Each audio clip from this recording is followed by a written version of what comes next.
ඔයා දන්නවද හැම දවසම ස්ටොක්ස් ලක්ෂ ගානක් කොළඹ ස්ටොක් මාකට් එකේ ට්‍රේඩ් වෙනවා කියලා. එතකොට කම්පැනි 290ක් වගේ CSE එකේ රෙජිස්ටර් වෙලා තියෙනවා. එතකොට මොකද්ද මේ ඉන්වෙස්ටින් කියන්නේ කියලා සරලව අපි මේ වීඩියෝ එකෙන් බලමු. අපි මුලින්ම බලමු මොකද්ද මේ ෂෙයා එකක් කියන්නේ කියලා. ෂෙයා එකක් කියන්නේ මොකක් හරි කම්පැනි එකක ඕනර්ෂිප් එක. අපි එතකොට මේ ෂෙයාර්ස් වල ඉන්වෙස්ට් කරනවා අනාගතයේදී අපේ ඉන්වෙස්ට්මන්ට් එකට ගොඩක් වැඩි ප්‍රොෆිට් එකක් අපිට හම්බ වෙයි කියලා.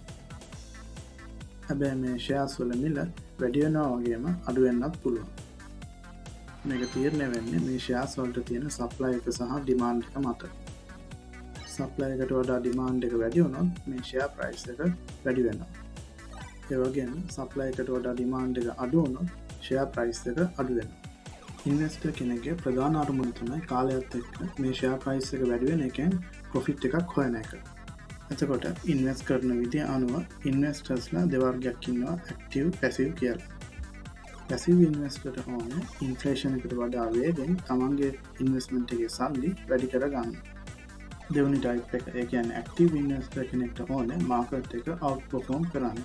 ඒ කියන්නේ ඉන්ඩෙක්ස් එක ග්‍රෝ වෙන රේට් එකට වඩා වේගෙන් තමන්ගේ ඉන්වෙස්ට්මන්ට් එකේ සල්ලි වැඩි කරගන්න.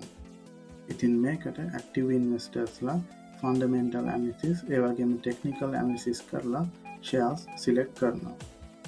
එතකොට ලංකාවේ තියෙන ප්‍රධානම ඉන්ඩෙක්ස් එක තමයි ASPI All Share Price Index. ඒ කියන්නේ ලංකාවේ කොටස් වෙනවලේ තියෙන සියලුම කම්පැනිස් වල average performance එක නැත්නම් average growth එක. එතකොට අපි CSE app එකට ගියාම අපි දැකලා තියෙනවා කම්පැනි එක මාකට් වැලියු. එතකොට මේක ඇත්තටම තීරණය වෙන්නේ ඉන්වෙස්ටර්ස් ලගේ ඉවැලුවේෂන් එක අනුව. නැත්නම් කම්පැනි එකේ ඇත්තම ප්‍රොෆිට් වලින් නෙමෙයි. එතකොට මේ ASPI ඉන්ඩෙක්ස් එක ගත්තොත් මේකෙන් ඩිරෙක්ට්ලි මාකට් එක රිප්‍රසන්ට් වෙන්නේ නැහැ.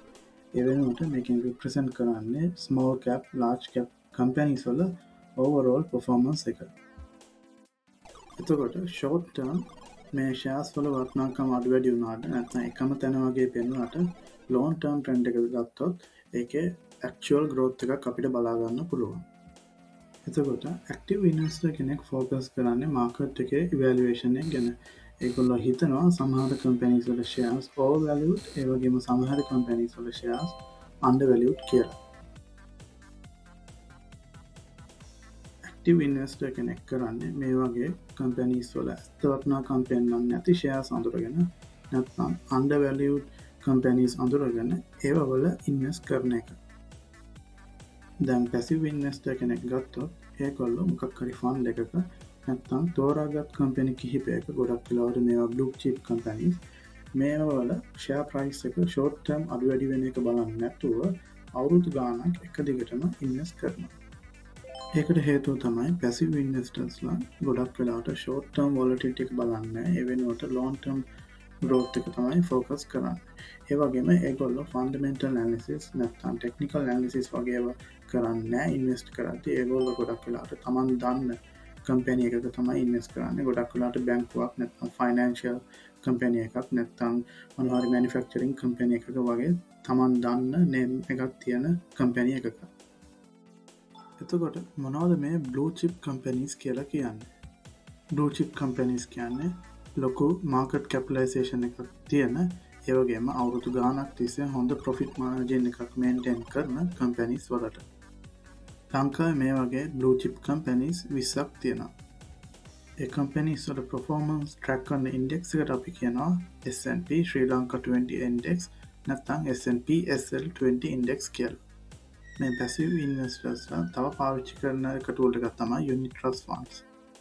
එතකොට මේ වගේ කම්පැනිස් ගොඩක ෂෙයාර්ස් වලින් හැදුණු පූල් එකකට අපි කියනවා යුනිට් ට්‍රස්ට් ෆන්ඩ් එකක් කියලා. ලංකාවේ මේ වෙනකොට යුනිට් ට්‍රස්ට් ෆන්ඩ්ස් වර්ග ගොඩක් තියෙනවා. එතකොට කෙනෙක්ට තමන්ට ගැලපෙන යුනිට් ට්‍රස්ට් ෆන්ඩ් එක තෝරගන්න එක ටිකක් අමාරු වෙන්න පුළුවන්. යුනිට් ට්‍රස්ට් ෆන්ඩ්ස් කියන්නේ මොනවද? ඒ වගේම තමන්ට ගැලපෙන ෆන්ඩ් එක තෝරගන්න කොහොමද කියන එක දැනගන්න කැමති නම් මේ වීඩියෝ එක බලන්න.